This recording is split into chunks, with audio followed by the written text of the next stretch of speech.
بسم الله الرحمن الرحيم.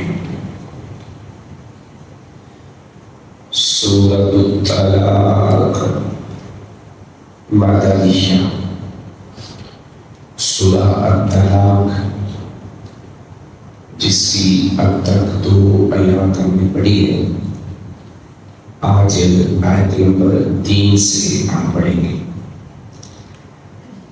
اللہ تبارک و تعالی ارشاد فرما رہے ہیں وَيَرْزُقْهُ مِنْ حَيْثُ لَا يَحْتَسِبُ وَمَن يَتَوَكَّلْ عَلَى اللَّهِ فَهُوَ حَسْبُهُ إِنَّ اللَّهَ بَالِغُ أَمْرِهِ قَدْ جَعَلَ اللَّهُ لِكُلِّ شَيْءٍ قَدْرًا. پچھلی آیت 2 نمبر جو آیت پیچھے ہم نے کل پڑھی تھی، اس کے آخری جملے کے اوپر دوبارہ غور کریں اور پھر بات آگے چلے گی. اللہ رب العزت نے طلاق سے متعلق کچھ وصیتیں دی اور ساتھ ہی کہا کہ جو اللہ سے ڈرے گا یا اللہ سے ڈرتا ہے، اللہ اس کے لیے نکلنے کے راستے بناتا ہے. اس کے اوپر کل بات ہو چکی تھی کہ وہ راستے کیا ہیں.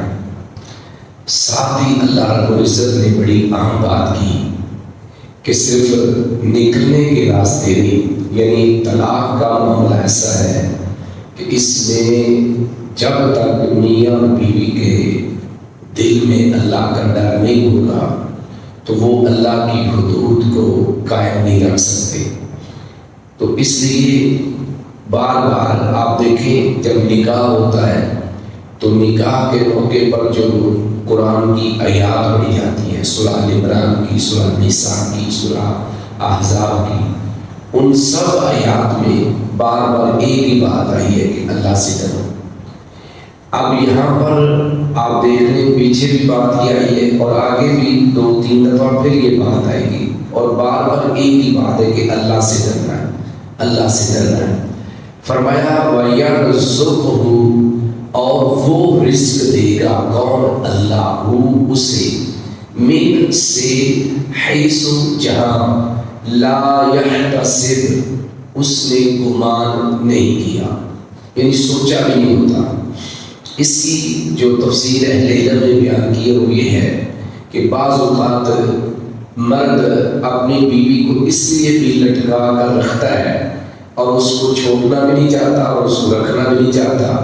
وہ صاحب حیثیت ہے، مالدار ہے یا کوئی جاب کرتی ہے، تو اب اس کو ایک لالچ ہے کہ مجھے فائدہ ہوتا ہے مالی طور پر، لیکن دوسری طرف اچھے طریقے سے جو رکھنے کا اصول ہے اس پر بھی عمل پیرا نہیں ہو رہا. یا یوں سمجھ لیں کہ مالدار ہونے کی وجہ سے عورت اپنے خاوند کی عزت نہیں کرتی، اس کے گھر والوں کی عزت نہیں کرتی. اب یہ مرد چاہتا ہے کہ اس کو چھوڑ دوں، لیکن دوسری طرف یہ بھی ہے کہ چلو امیر عورت ہے یا جاب کرتی ہے اور مالی معاونت ہو جاتی ہے. تو اس صورت میں بھی اللہ نے کہا ہے کہ تمہارے دل میں اللہ کا ڈر ہونا چاہیے. جب تمہارے دل میں اللہ کا ڈر ہوگا اور واقعی تمہارا نباہ نہیں ہوگا، جب تم ایک دوسرے کے جو حقوق ہیں وہی پورے نہیں کر رہے، تو پھر یہ دنیاوی چیزوں کو پیچھے کرو، اللہ سے ڈرو. اصل ڈر اللہ کا ہے، غربت کا ڈر نہیں ہونا چاہیے. جب اللہ کا ڈر ہوگا تو پھر اللہ تمہیں وہاں سے رزق دے گا جہاں سے تم نے کبھی گمان بھی نہیں کیا. ہو سکتا ہے تمہیں دوسری شادی کی برکت سے آگے تم شادی کرتے ہو یا ایسی بیوی اور مل جاتی ہے جو تمہاری فرما بردار بھی ہو یا تمہارے ساتھ اچھے سلوک سے پیش بھی آنے والی ہو اور مالی اعتبار سے بھی مضبوط ہو. تو یہ تو اللہ تعالیٰ کے معاملات ہیں، آپ کے دل میں یہ ڈر نہیں ہونا چاہیے. اس لیے فرمایا اور وہ اسے وہاں سے رزق دیتا ہے جہاں سے وہ گمان نہیں کرتا. یعنی اس بندے کو یا عورت، بعض دفعہ عورت جو ہوتی ہے اس پہ ظلم ہو رہا ہے اور وہ غریب خاندان کی ہوتی ہے لیکن اس ظلم کو اس سے برداشت کر رہی ہے کہ میں گھر والے میرے غریب ہیں اور ان کی حالت کو بہتر نہیں ہے، یا والد فوت ہو چکا ہے، پیچھے بھائی ہے، تو بھائی تو مجھے گھر میں بٹھانے کے لیے تیاری نہیں ہے یا مجھے قبول کرنے کے لیے تیاری نہیں ہے، تو وہ بیچاری اس لالچ کے اندر یا اس پریشانی کے اندر، اس مشکل کے اندر یا اس مجبوری کے اندر وہ کیا کرتی رہتی ہے؟ اس ظلم کو برداشت کرتی رہتی ہے۔ لہٰذا اس کو اللہ سے ڈرنا چاہیے۔ اللہ تعالیٰ اس کے لیے، جس کا میں نے ذکر پچھلے دنوں بھی کیا، سورہ نساء کی آیت نمبر 30 میں، کہ جب تم ایک دوسرے سے الگ ہو جاؤ گے تو اللہ تمہارے لیے الگ الگ برکت کا جو ہے وہ بندوبست کر دے گا۔ مرد کو ایک ایسی عورت دے گا جو اس کے لیے باعث برکت بن جائے گی، عورت کو ایک ایسا کام دے گا جو اس کے لیے باعث برکت بن جائے گا۔ تو ان حالات کے اندر جب ایک دوسرے کے حقوق پورے نہیں کیے جا رہے تو پھر طلاق دینا ناگزیر ہو جاتا ہے۔ پھر یہ ضروری ہے کہ ایک دوسرے سے سیپریٹ ہو جائے بندہ۔ اور آگے فرمایا وَمَن يَتَوَكَّلْ عَلَى اللَّهِ، اور جو شخص یا جو توکل کرے، بھروسہ کرے اللہ پر، اور جو اللہ پر بھروسہ رکھے، اللہ پر توکل کرے، کہ وہ دنیا کی چیزوں کے اوپر توکل نہ کرے، اللہ پر بھروسہ رکھے، اللہ سے ڈرے اور اللہ پر بھروسہ کرے، فَهُوَ حَسْبُهُ، تو وہ اسے کافی ہے۔ کون؟ اللہ، یعنی اس کے ہر معاملے کے اندر اللہ اسے پھر کافی ہو جائے گا۔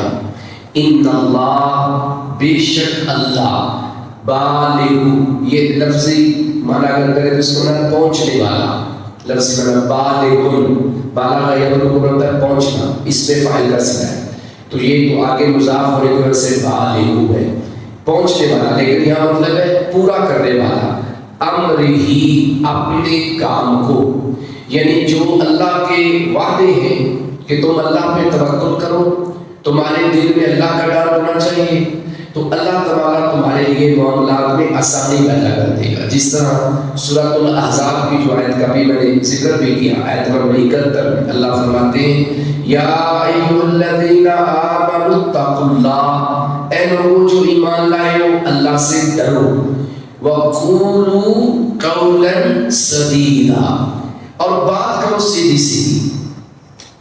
بعض دفعہ یہ ہوتا ہے کہ میں جھوٹ اس لیے بولتا ہوں کہ اگر میں نے اپنے اس بھائی کو، اس دوست کو، اس بیوی کو، ماں کو، باپ کو، یا کسی بھی معاملے کے اندر میں نے اگر اس کو سچ بتایا تو کوئی معاملہ خراب نہ ہو جائے۔ یہ میری اور آپ کی سوچ ہے۔